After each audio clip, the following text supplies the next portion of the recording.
gue di sini wah ini yang tempat Banten nih kayaknya lebih serem nih. Terus gue lihat ke atas itu banyak kelawar. Pokoknya suasana.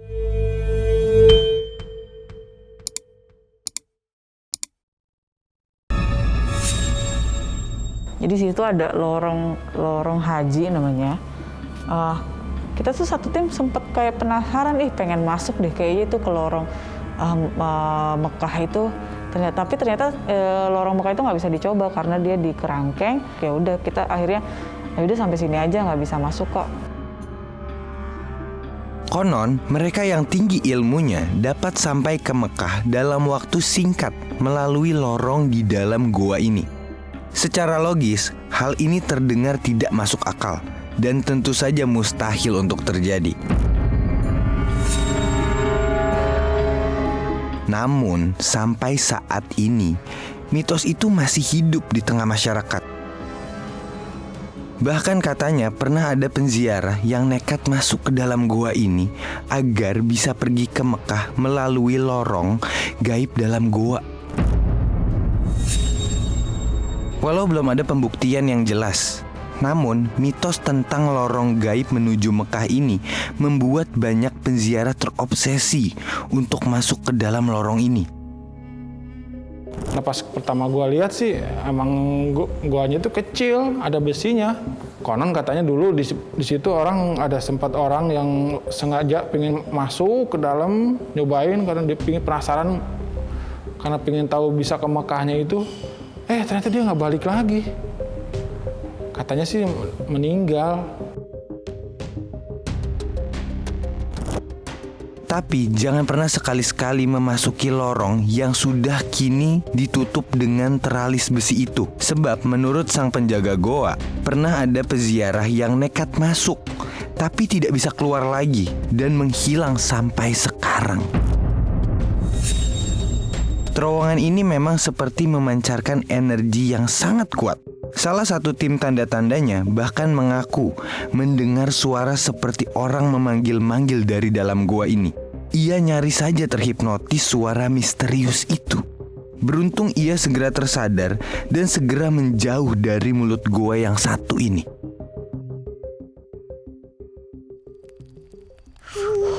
Dingin gak sih, Ser? Lumayan sih. Tapi nggak terlalu. Jo kayaknya mau bikin minum buat kita nih. Mau banget lu. Jo. Apa? Haus nih. Tahu, lu bikin buat gue sendiri lah. Bikinin buat aku dong. Gue juga, Jo. Sekalian lah, Jo. Ya udah sini gelasnya dong. Jauh. Ya Allah, nyorong. Ya. Gue ini pakai ini aja. Ini gue ada.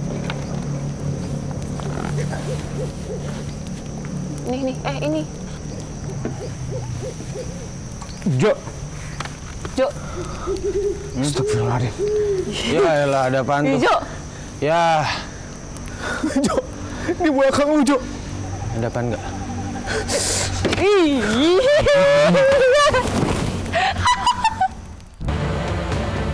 Goa Pamijahan memang sangat unik. Di dalamnya terdapat banyak lorong yang diberi nama seperti terowongan menuju tempat lain. Selain terowongan gaib ke Mekah, ada juga terowongan yang konon menuju ke Surabaya dan Cirebon. Dan selain lorong ke Mekah itu ada lorong ke Cirebon dan Surabaya. Nah di lorong Cirebon dan Surabaya itu bisa kita kalau misalnya mau masuk, cuman itu kayak hanya lubang kecil terus bisa dimasukin pun hanya beberapa langkah doang. Gue juga heran kok orang dulu bisa gitu lewat lorong itu tapi bisa sampai ke tempat tujuan, katanya itu lorong Cirebon, itu lorong Surabaya. Gue nggak bisa pikir itu gimana cara mereka jalan dari lorong itu sampai ke tujuan, gue nggak tahu gimana.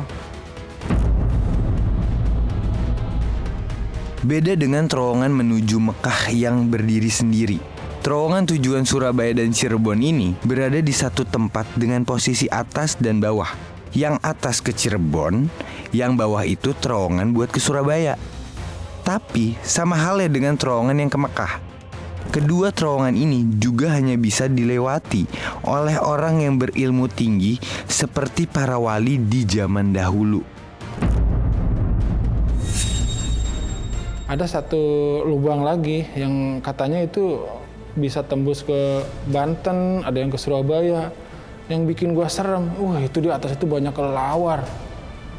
Bener-bener berasa banget angkernya itu di situ. Selain 2 terowongan tadi, masih ada 1 terowongan lagi. Terowongan yang konon bisa membawa orang ke Serang, Banten. Terpisah dari terowongan yang Surabaya dan Cirebon tadi. Terowongan Banten berada di dekat area Masjid Agung di dalam gua ini. Nah, lorong Banten ini lebih seremnya lagi adalah karena di atasnya tuh banyak kelelawar. Di sini, ini yang tempat Banten nih kayaknya lebih serem nih. Terus gue lihat ke atas itu banyak kelelawar. Pokoknya suasana mistik di gua tuh jadi kerasa banget di lorong Banten ini. Kita pun coba mendekati terowongan ini.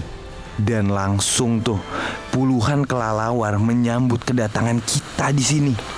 Keberadaan kelelawar-kelelawar ini itu benar-benar bikin suasana terowongan Serang, Banten ini terasa serem banget.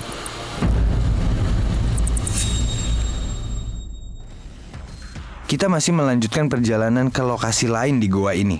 Kali ini kita sampai di spot yang yakni mimbar tempat berjamaah para istri wali di zaman penyebaran Islam di Kerajaan Galuh dulu.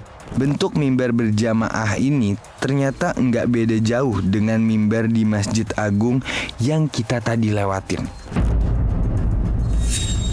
Tapi semakin dalam kita menelusuri goa ini, rasanya tuh ya semakin spooky aja. Dulu katanya itu tempat sholatnya para istri wali dulu di situ. Habis itu ada mimbarnya juga, dan gue ngerasa itu hawanya tuh panas dan pengap banget. Beda sama hawa yang di luar. Maksudnya kan itu ada beberapa spot gitu. Nah, sampai di tempat itu tuh kerasa banget dia lebih pengap dan lebih panasnya. Kali ini bukan soal aura astral lagi. Tapi udara di sini tuh semakin pengap, men. Mungkin karena oksigennya tuh udah makin menipis kan. Jadi kita merasa susah bernafas dan mudah capek. Semakin dalam kita menelusuri gua ini, semakin banyak hal unik juga yang berbau mistik yang kita temuin. Salah satunya adalah spot yang dinamakan Kopiah Haji. Ini adalah 9 lubang yang bentuknya seperti kopiah haji. Jadi di situ tuh ada kayak bolong-bolongan buat di kepala tuh, di atas kepala persis. Kayak ada 9 lubang bolongan di atas kepala. Dan kata yang nganterin kita itu, coba aja itu kalau salah satunya ada yang pas di kepala kita, itu katanya bisa keinginan kita tuh terkabul, apa yang kita pengen gitu. Sambil berdoa dan sambil menempelkan kepala di sana, konon katanya bisa mengabulkan permintaan kita kayak. Mitosnya, barang siapa yang datang ke spot ini dengan niat yang sungguh-sungguh untuk menunaikan ibadah haji, maka niat itu akan terwujud.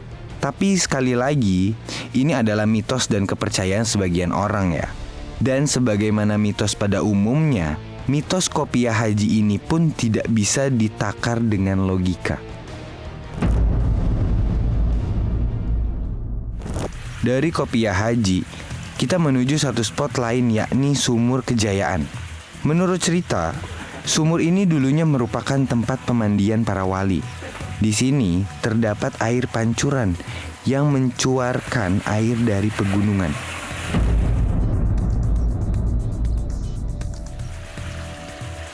Terdapat pemandian para wali. Itu tempatnya sejuk, maksudnya bukan tempatnya, airnya sejuk, maksudnya dia kan di bawah kan, masuk di dasar, itu airnya sejuk, beda sama waktu kita ke atas, itu terasa pengap.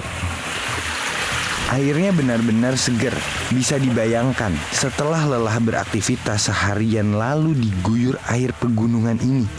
Wow, rasanya tuh pasti langsung seger.